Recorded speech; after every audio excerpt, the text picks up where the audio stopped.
Os segredos da mente milionária. Aprenda a enriquecer mudando seus conceitos sobre o dinheiro e adotando os hábitos das pessoas bem-sucedidas. Parte 2. Arquivo de riqueza número 15.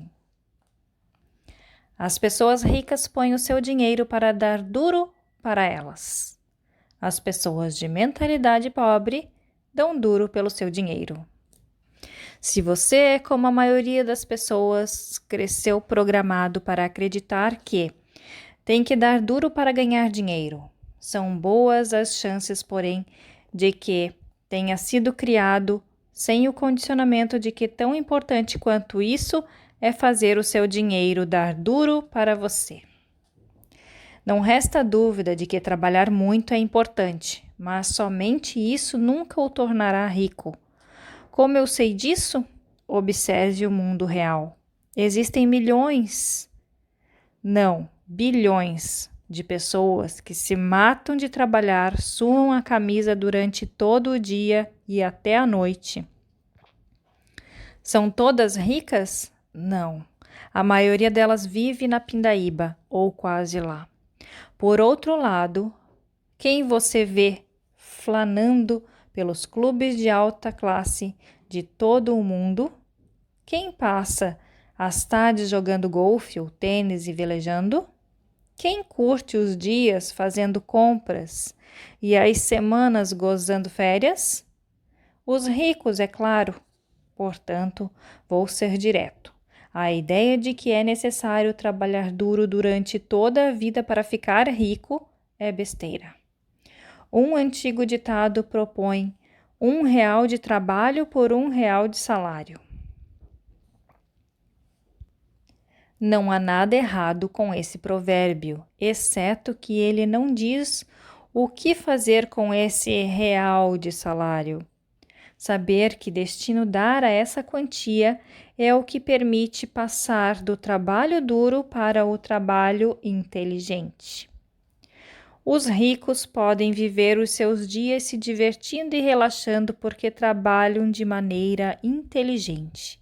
Eles compreendem o princípio da alavancagem e o utilizam. Põem não só outras pessoas, como o próprio dinheiro para trabalhar para eles. A minha experiência diz que, de fato, é necessário trabalhar muito para ganhar dinheiro. Para as pessoas ricas, no entanto, essa é uma situação temporária. No caso de quem tem uma mentalidade pobre, é permanente. Os ricos entendem que é necessário suar a camisa somente até que o seu dinheiro comece a trabalhar duro o bastante para ocupar o seu lugar. Eles acreditam no seguinte: quanto mais o seu dinheiro trabalha, menos eles terão que trabalhar. Lembre-se, dinheiro é energia. A maioria das pessoas entra com a energia operária e tira a energia monetária. Os que alcançam a liberdade financeira aprenderam a substituir a energia do trabalho que investem por outras formas de energia, que incluem trabalho de terceiros, sistemas de negócios e capital de investimento. Repito, primeiro a pessoa sua para ganhar dinheiro, depois deixa que ele dê duro para ela. No jogo do dinheiro, muita gente não faz a menor ideia de quanto custa vencer. Qual é a sua meta?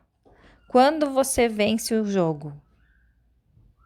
Você está jogando para o gasto para ter rendimentos de $30.000 por ano?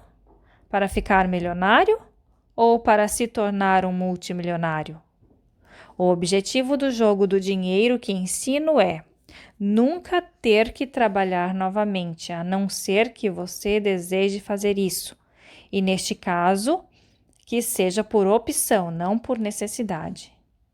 Em outras palavras, a meta é tornar-se financeiramente livre tão rápido quanto possível. A minha definição de liberdade financeira é simples. É a capacidade de viver o estilo de vida que você deseja, sem precisar trabalhar nem depender do dinheiro de alguém. Observe que há uma boa chance de que o estilo de vida que você almeja custe caro. Consequentemente, para ser livre, você terá que ganhar dinheiro sem trabalhar. O rendimento sem trabalho é chamado de rendimento passivo. Para vencer no jogo do dinheiro, o objetivo é ter um rendimento passivo que dê para pagar pelo estilo de vida desejado. Em suma, você se torna financeiramente livre quando seu rendimento passivo excede as suas despesas. Identifiquei duas fontes primárias de rendimentos passivos. A primeira é o dinheiro que trabalha para você. Isso inclui ganhos e investimentos que englobam ações, letras de câmbio, mercado financeiro, fundos de investimentos, assim como hipotecas e outros ativos que se valorizam e têm liquidez. A segunda grande fonte de rendimento passivo é o negócio que trabalha para você. São os rendimentos contínuos de negócios cuja operação não depende do seu envolvimento pessoal, como o aluguel de imóveis, royalties de livros, músicas e programas de computador, licenciamento de ideias, franqueamento de marcas, propriedade de depósitos e marketing de rede, ou multinível, para citar alguns. Isso também inclui montar qualquer negócio que esteja sistematizado para operar sem a sua presença. Volto a dizer. É uma questão de energia. A ideia é que o negócio, e não você, funcione e produza valor para as pessoas. O marketing de rede, por exemplo, é um conceito muito bom. Primeiro, porque geralmente não requer um grande capital inicial. Segundo, porque, uma vez estabelecido, proporciona rendimentos residuais, constantes, outra forma de renda sem que você precise trabalhar ano após ano. Experimente obter isso com um emprego das 9 às 6 horas. Volto a enfatizar: a importância de estabelecer estruturas de rendimento passivo é simples. Sem rendimento passivo, ninguém consegue ser financeiramente livre. Porém, você sabia que a maioria das pessoas tem muita dificuldade para criar fontes desse tipo de rendimento? Isso ocorre por 3 motivos. Primeiro, o condicionamento. A maioria de nós foi programada para não ter rendimento passivo. Quando você tinha por volta dos 18 anos de idade e precisava de dinheiro, o que os seus pais lhe diziam? Ora, vá arranjar um rendimento passivo? Jamais. O mais comum era escutarmos o seguinte: vá trabalhar, arranje um emprego, ou outra coisa do gênero. Como fomos ensinados a trabalhar para conseguir dinheiro, o rendimento passivo é, para muitos de nós, algo fora do normal. Segundo, pouquíssima gente aprendeu a criar fontes de rendimento passivo na escola, na faculdade ou em qualquer outro lugar. O resultado é que a maioria das pessoas não sabe quase nada e, consequentemente, não faz grande coisa a respeito disso. Finalmente, como não tivemos contato com rendimento passivo e investimentos, nem aprendemos coisa nenhuma sobre estes assuntos. Nunca demos muita atenção a eles. As nossas opções profissionais e de negócios são amplamente baseadas na geração de rendimentos com o trabalho. Se você tivesse aprendido desde pequeno que uma meta financeira básica na vida é criar fontes de rendimento passivo, não teria reconsiderado algumas opções profissionais?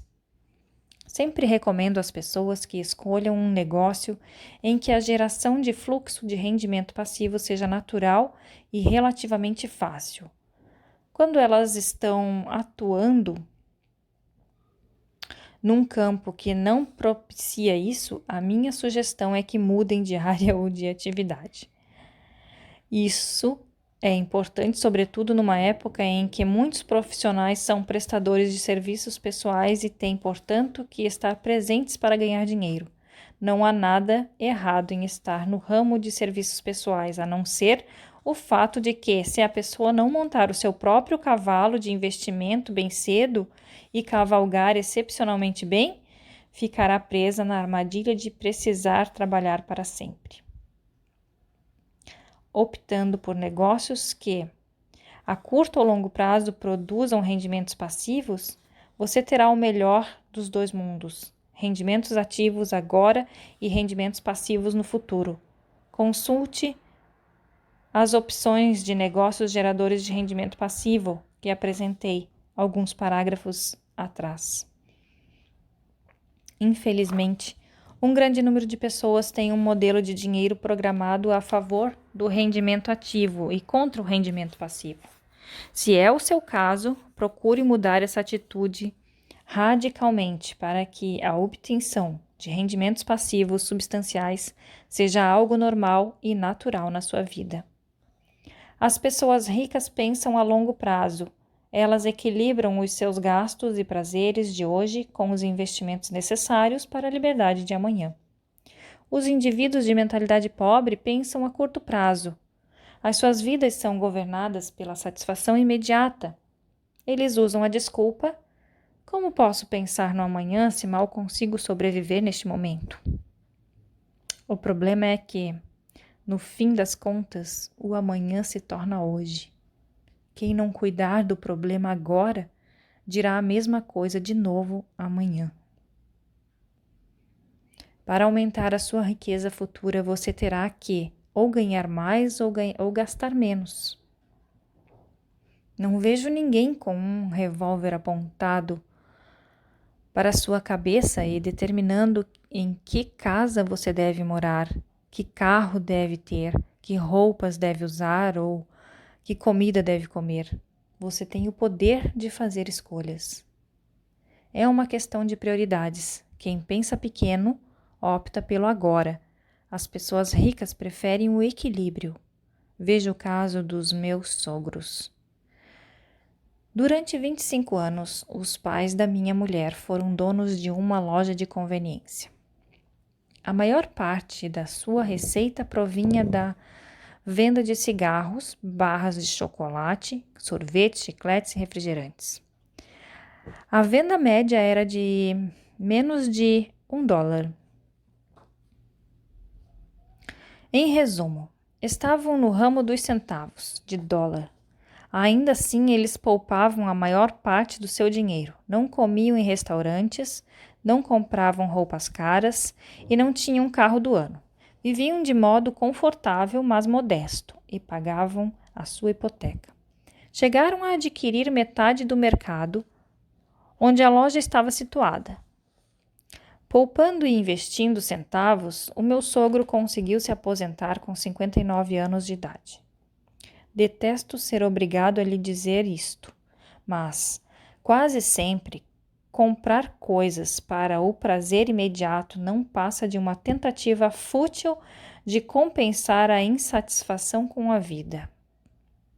Em geral, gastar um dinheiro que você não tem é a manifestação da vontade de viver emoções que já estão a seu alcance. Essa síndrome é comumente conhecida como terapia do varejo.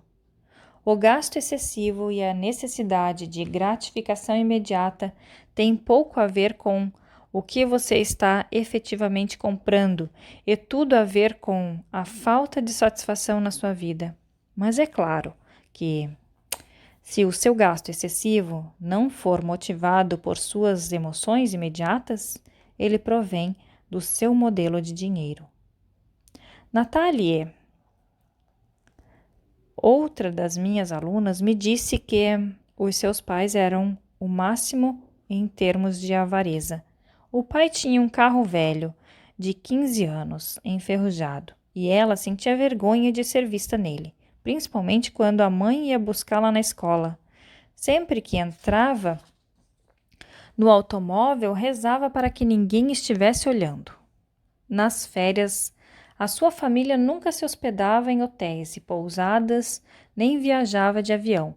Eram 11 dias cruzando o país de carro e acampando ao longo do caminho todo ano. Em suma, tudo era caro demais. Pelo modo como agiam, Natalie pensava que eles eram pobres.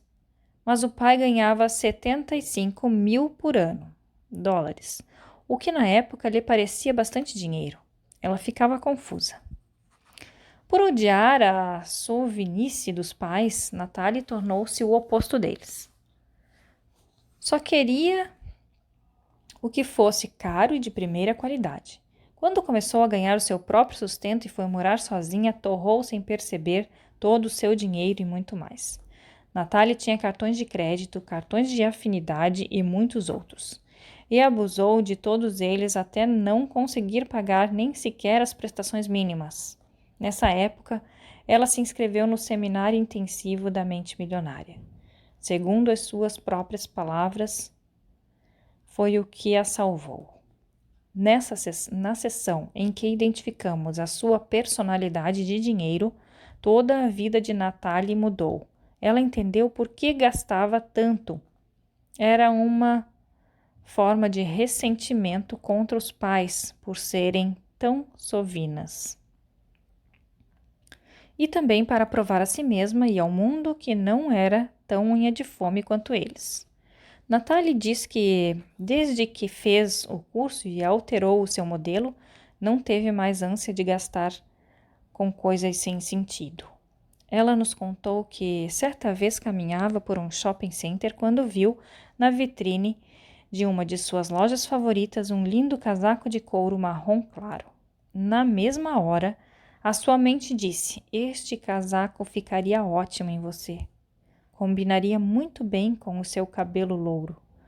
Você precisa dele porque não tem nenhum casaco bonito e elegante." Ela entrou na loja e disse que gostaria de experimentá-lo. Nesse momento, viu a etiqueta com o preço, $400. Nunca havia desembolsado tanto dinheiro por um casaco. A sua mente insistiu. E daí? Ele fica lindo em você. Depois o dinheiro entra e você paga. Segundo Natalie, foi naquele instante que ela descobriu a profundidade dos princípios da mente milionária. No mesmo momento em que a sua mente a estimulava a comprar, o seu arquivo mental novo e mais positivo apareceu e disse: "Seria muito mais útil depositar esse dinheiro na conta da liberdade financeira. Para que você precisa desse casaco?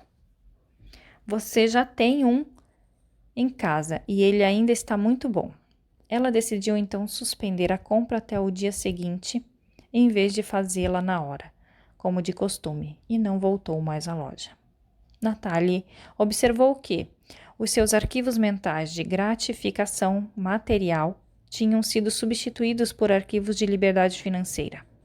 Ela não estava mais programada para gastar. Hoje sabe que é útil usar o exemplo dos seus pais para economizar e, ao mesmo tempo, se permitir desfrutar de prazeres com o que deposita na conta da diversão.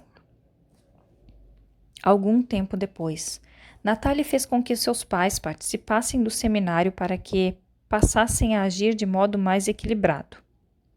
Emocionada, ela disse que eles começaram a se hospedar em hotéis, compraram um carro novo e, depois que aprenderam a pôr o dinheiro para trabalhar para eles, aposentaram-se como milionários. Hoje, ela compreende que, para ser milionária, não precisa ser tão sovina quanto os seus pais foram. Mas sabe também que, se gastar o seu dinheiro de forma desmedida, como antes, nunca será financeiramente livre. Nas suas próprias palavras, é fantástico ter o meu dinheiro e a minha mente sob controle. Volto a dizer, a ideia é fazer o seu dinheiro trabalhar para você tanto quanto você trabalha para ele. Para isso é necessário poupar e investir, em vez de gastá-lo como se essa prática fosse a missão da sua vida. Chega a ser engraçado. Os ricos possuem muito dinheiro e gastam pouco, ao passo que as pessoas de mentalidade pobre têm pouco e gastam muito. Longo prazo versus curto prazo. Quem pensa pequeno trabalha para ganhar para o dia de hoje, enquanto as pessoas ricas trabalham para investir no amanhã. Os ricos compram ativos, coisas cujo valor provavelmente aumentará. As pessoas de mentalidade pobre adquirem passivos, coisas cujo valor com toda certeza diminuirá. Quem é rico coleciona terras e propriedades. Os que têm uma mentalidade pobre juntam contas a pagar. Ofereço a você o mesmo conselho que dou aos meus filhos. Compre imóveis. Embora seja melhor adquirir aqueles que produzam fluxo de caixa, na minha opinião, qualquer imóvel é melhor do que nenhum. Claro, esses bens têm altos e baixos, mas no fim, seja daqui 10, 20 ou 30 anos, pode apostar que eles estarão valendo muito mais do que hoje. E isso é tudo do que você precisa para ficar rico. Adquira agora o imóvel que está ao alcance do seu bolso. Se precisar de capital, associe-se a pessoas em quem confia e que conheça bem. A única hipótese de você ter problemas com esses bens é exagerar na dose e ter que vendê-los na baixa.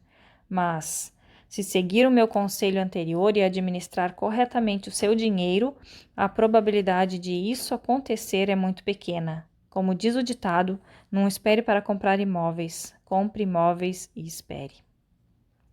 Como já dei um exemplo envolvendo os meus sogros, é justo que cite agora um exemplo da vida dos meus pais. Como já disse, eles não eram pobres, mas mal se garantiam na classe média. O meu pai dava um duro danado e a minha mãe, como não tinha uma saúde muito boa, ficava em casa comigo e com meus irmãos.